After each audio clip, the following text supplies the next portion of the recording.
Alright, r/IDontWorkHereLady, buckle up. Because Julian here just spent a good chunk of his afternoon in a grocery store, feeling like he was trapped in some kind of bizarre customer service simulation.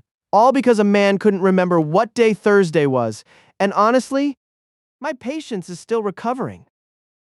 It all kicked off innocently enough. I was just cruising through the produce aisle, minding my own business, trying to decide if I really needed those organic blueberries.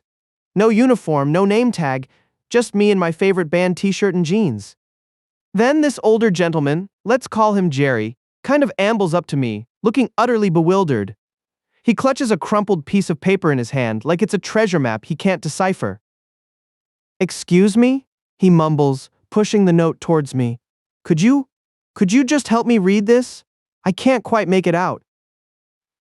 Now, I'm usually a pretty helpful guy, so I took the note. My eyes scanned it quickly. "Looks like you've got an appointment on Thursday at 2:15, I said, handing it back to him. He blinked at me, slowly. "Thursday," he repeated, his brow furrowed as if I'd just told him it was the fourth dimension. "Are you sure it's Thursday?" I felt a tiny prickle of amusement. "Yep, Jerry, Thursday, 2:15. He nodded, but it was that vacant, unfocused kind of nod. "Right, Thursday?" He paused, then looked at me again, eyes wide. "So, what day is that again?" My amusement started to morph into something else. Mild confusion, growing bewilderment. I repeated it. "Thursday, Thursday. I even tried a little emphasis like he was a kid learning his days of the week. Still, the word just seemed to bounce off him. It was like I was speaking in some ancient forgotten tongue, and Thursday was the most complex syllable. After what felt like an eternity of me trying different intonations of Thursday and Jerry just staring blankly, he finally seemed to latch onto something. "Okay, Julian," he said, randomly remembering my name from earlier introductions I hadn't even realized we'd made. "Thanks for that. Now, where do you guys keep the milk?" I bit back the sarcastic retort about my personal fridge. "Milk's usually over by the back wall, in the refrigerated section." I pointed, feeling my energy drain a little. I wasn't an employee, but I'd apparently just been assigned to the helping Jerry department. And that's when the universe decided I needed a supervisor. Because just as I was gesturing towards the dairy aisle, another guy, sharp-dressed, probably mid-40s, swanned over. Let's call him NJ. He didn't even acknowledge Jerry, just cut right in front of him, looking at me expectantly. "Hey," NJ started, pointing vaguely towards the milk coolers. "What exactly is 2% milk?"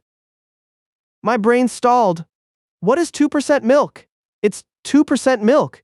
It's, milk with 2% fat content," I explained, trying to sound as knowledgeable as a dairy manager.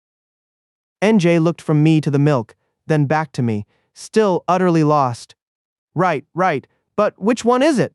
Like, which of these is the 2%? He gestured to a cooler packed with clearly labeled cartons. "Seriously?" I resisted the urge to sigh dramatically. "That one," I said, pointing directly at a carton that read 2% reduced fat milk in giant letters.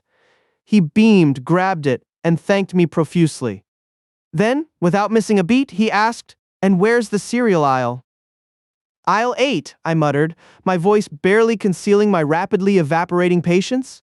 I swear, a siren should have gone off the moment I stepped into this store, declaring me the unofficial customer service rep. I turned back to Jerry, who had predictably forgotten everything we'd just discussed. His face was a roadmap of confusion.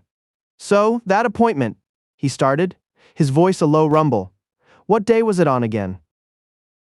At this point, I felt like my soul was slowly detaching from my body. I wanted to scream Thursday at the top of my lungs, but I opted for a more controlled if strained tone. "It's on Thursday, Jerry." "At 2:15? I showed him the note again. He nodded, looked at the note, looked at me. "Thursday. Got it."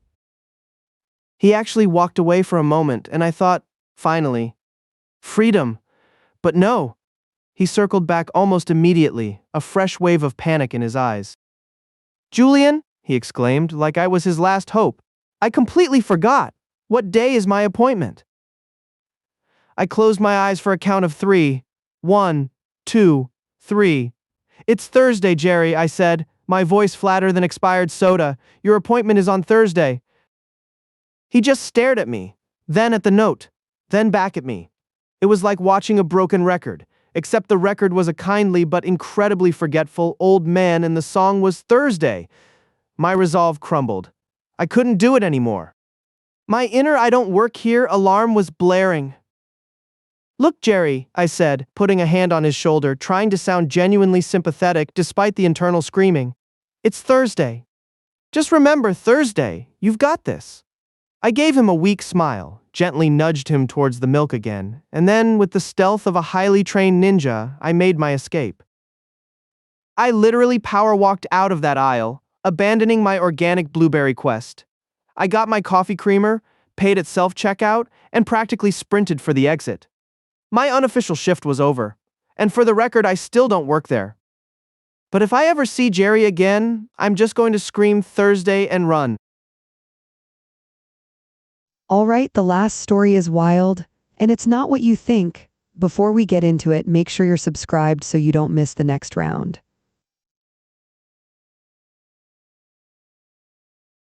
All right, folks, gather round, because I've got a doozy for you today. You know those days where you're just trying to get through life, minding your own business, and then bam, a wild Karen appears? Yeah, that was Jack and Mike's day. I swear, some people wake up looking for a fight, and this one, well, she was a champion. So, picture this, my good friend Jack, he's about 60, right? A sweet old guy, but his lungs aren't what they used to be. He's got asthma, pretty bad sometimes, so his inhaler is basically a permanent fixture in his hand. His son, Mike, early 30s, big guy but usually pretty chill, he's always there for his dad. Super protective, you know? They were just doing their weekly grocery run, Mike helping Jack navigate the aisles, pushing the cart, carrying the heavy stuff. Jack had just taken a hit from his inhaler, a little wheezy still, leaning on the cart, catching his breath for a sec, right at the edge of the canned goods aisle. They weren't blocking anything major, maybe just slightly in the way if you were in a real hurry.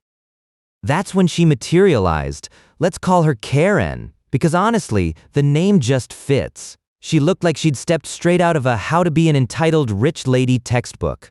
Hair in a perfectly shellacked blonde updo, a designer handbag clutched like a weapon, and enough gold jewelry to sink a small boat. Her face, though, that was the kicker. It was set in this permanent sneer, like the very air she breathed wasn't up to her standards. She didn't even slow down, just stomped right up, her eyes narrowed like daggers. "Excuse me," she practically barked, no please, no hint of common decency. Her voice was shrill, cutting through the general hum of the store. "Are you two trying to block the entire aisle? Move it? Some of us have places to be." Mike, bless his patient heart, gave her a tired look. He just wanted to get his dad home. "Ma'am, we're moving," he said, already starting to steer the cart, his dad still a little unsteady beside him. Jack just gave a weak nod, pulling his inhaler away from his mouth. But Karen wasn't satisfied. Oh no, not a chance. She wasn't just annoyed, she seemed genuinely offended by their mere presence. As Mike gently guided Jack and the cart further out of her way, she actually puffed herself up. "Don't you dare give me that attitude, young man. You moved like a snail. Do you think this is a game? People like you just loitering, taking up space. You should be working, not inconveniencing paying customers." Now, that's when Mike's chill started to wear thin. He stopped dead. His jaw tightened, and I could practically hear the gears grinding in his head. "People like you? Do my job?" Jack, seeing the storm gathering on his son's face, put a hesitant hand on Mike's arm. "Mike, son, it's all right. Let's just go." His voice was raspy, laced with that distinct wheeze. But Karen wasn't done. She pushed right past them, nearly bumping Jack, then turned back, pointing a perfectly manicured finger at Mike. "And you, get to work. Help your customers. Or better yet, get out of my way before I report you." "That was it," Mike snapped. "Report me for what exactly, lady?" he asked, his voice low, a dangerous rumble that made Karen actually flinch back a step. "And for your information, I don't work here. This is my father who just had an asthma attack, and we were trying to get through a simple grocery trip until you decided to make a federal case out of it." Karen's face went from indignant to absolutely crimson. "Don't you dare raise your voice at me! You're rude, unprofessional. I demand to speak to your manager." Just then, a store employee, a younger guy with a genuinely baffled expression who'd been watching the whole spectacle unfold from a few feet away, finally stepped in. "Ma'am," he said, holding up a placating hand. "He's right. He's a customer. He doesn't work here." They were just trying to get by. Karen's gaze, full of venom, swiveled to the employee. "Oh, I see. You're in on it too, are you? Covering for him. This is ridiculous. I want your manager now. This is absolutely unacceptable customer service." The employee, looking completely fed up, sighed and pulled out his radio. "All right, ma'am. One moment." A few minutes later, the store manager appeared. He was a solid, no-nonsense guy, probably seen it all. He listened patiently as Karen, still red-faced and practically vibrating with fury, launched into a wildly exaggerated tale of how she'd been verbally assaulted, nearly physically injured, and how these two men, Mike and Jack, and even the employee were all conspiring against her. Jack, meanwhile, was just looking utterly exhausted, leaning on Mike, who was still fuming silently. When Karen finally paused for breath, the manager looked directly at her, his voice calm but firm. "Ma'am, I've heard your side of the story. I've also spoken to my employee, and I've observed the customers you're accusing." He paused, letting his gaze sweep over Jack's pale face and Mike's tight stance. "It's clear to me that these gentlemen are simply customers, and you've been causing a disturbance. I need you to leave the store immediately." Karen's mouth dropped open. "Leave? You're kicking me out? I spend thousands here. This is outrageous. I'll call corporate. I'll have your job." The manager just folded his arms. "You can call whoever you like, ma'am, but right now you are trespassing. If you don't leave voluntarily, I will be calling the police to escort you out." That seemed to finally hit her. The threat of actual legal consequences, or perhaps just the sheer indignity of being frog-marched out by cops, finally got through the entitlement. With one last dramatic huff that made her elaborate updo wobble, Karen spun on her heel and practically stomped out of the store, muttering threats under her breath the whole way. The manager turned to Jack and Mike, his expression softening considerably. "Gentlemen, I am so incredibly sorry you had to deal with that. Are you both all right?" Jack, still catching his breath, managed a weak smile. "We're fine, son, just a bit shaken." Mike, though still bristling, gave the manager a grateful nod. "Thanks, man. Really appreciate you stepping in." They finished their shopping, a little quieter than usual, but with a renewed sense of camaraderie. Mike made sure to grab Jack an extra treat, just to cheer him up. And that, my friends, is how a simple grocery trip turned into a full-blown Karen showdown. But hey, at least Jack and Mike got to see her get what she deserved. Sometimes, you just gotta stand your ground, especially when you're just trying to get some milk and your old man needs his inhaler. "Excuse me, are you going to help me? Or just stand there like a mannequin?" The screech ripped through the chill Starbucks air, yanking me out of my pleasant daydream of browsing their ridiculously cute mugs. My head snapped up, and there she was, a woman I instantly recognized as the quintessential Karen, mid-40s, severe bob haircut, a face set in a permanent sneer that just screamed, "I need to speak to your manager." She was practically vibrating with indignation.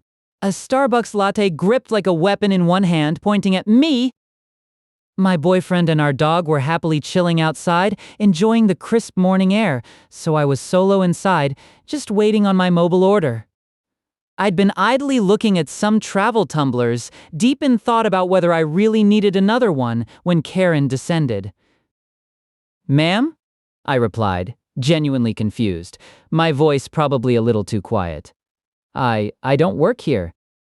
Her eyes, already narrowed, practically fused into slits. "Don't play dumb with me. You're wearing an apron, aren't you?" She gestured wildly. I looked down at my simple forest green long-sleeved shirt. It was literally just a long-sleeved shirt. No apron, no logo, nothing.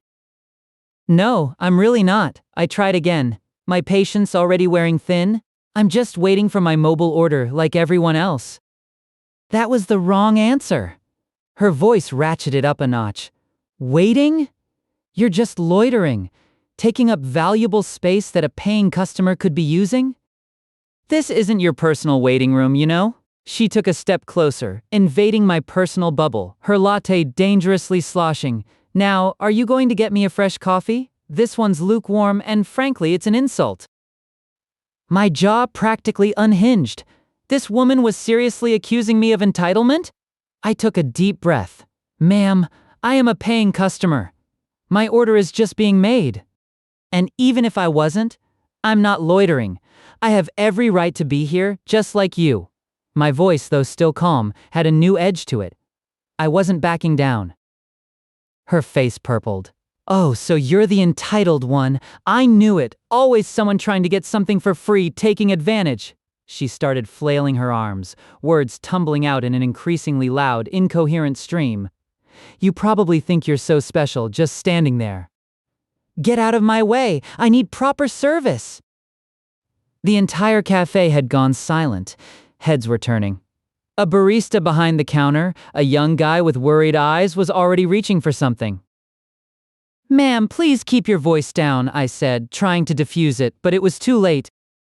Don't you dare tell me what to do, she shrieked, her voice now a full-blown yell.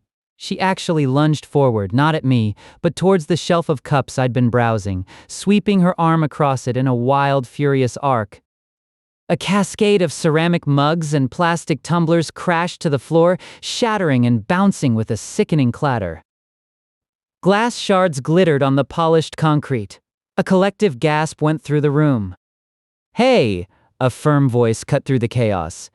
It was the Starbucks manager, a no-nonsense woman with a severe ponytail who'd clearly just emerged from the back. What in the world is going on here?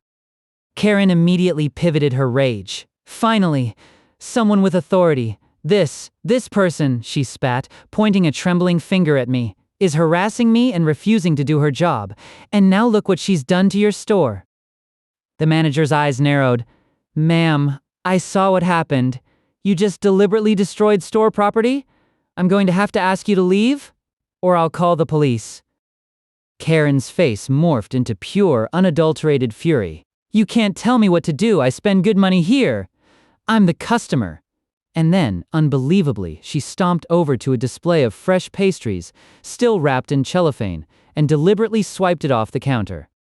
Croissants, muffins, and danishes flew across the floor, some landing near the broken cup pieces.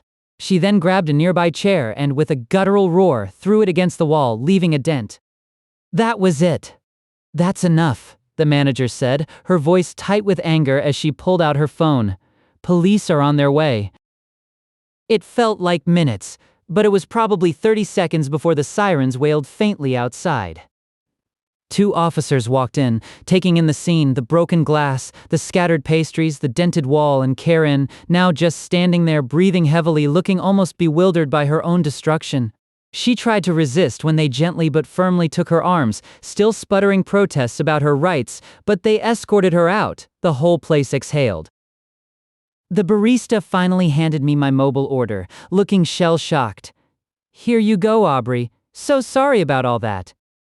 No worries, I managed, my voice still a little shaky. That was a lot. The manager came over, a genuinely apologetic look on her face. Aubrey, I am so incredibly sorry you had to witness that. Thank you for your patience. And for not escalating it further, even when she provoked you. She leaned in, lowering her voice. She's been a problem before, never this bad but always the same song and dance. Thinks everyone works for her, that the rules don't apply. I guess today was her breaking point. I just shook my head, still replaying the surreal explosion in my mind. Well, I hope she gets the help she clearly needs. I quickly grabbed my coffee and my boyfriend's drink, eager to get outside to him and our dog. To some semblance of normal? When I finally recounted the entire saga to my boyfriend, he just stared at me, then back at the wreckage-strewn cafe through the window. Are you kidding me? He muttered, shaking his head. I just shrugged. It was one of those stories you just had to share. And when I did online, it exploded. Everyone, it seemed, had a Karen story, but few involved quite this level of collateral damage. Karma, it turns out, really does hit different sometimes, especially when it involves flying chairs and smashed Starbucks mugs.